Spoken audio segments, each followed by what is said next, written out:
في يوم جميل في الغابة، كان القط مشمش ماشي بيدور على حاجة يلعب بيها. فجأة شاف تفاحة حمرا جميلة واقعة تحت شجرة كبيرة. مشمش مسك التفاحة وقال: يا ترى دي بتاعت مين؟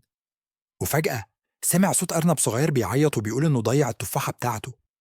مشمش فكر شوية، وكان ممكن يحتفظ بالتفاحة، بس قرر يكون صادق. قرب من الأرنب واداله التفاحة وقال له: دي بتاعتك، ما تزعلش.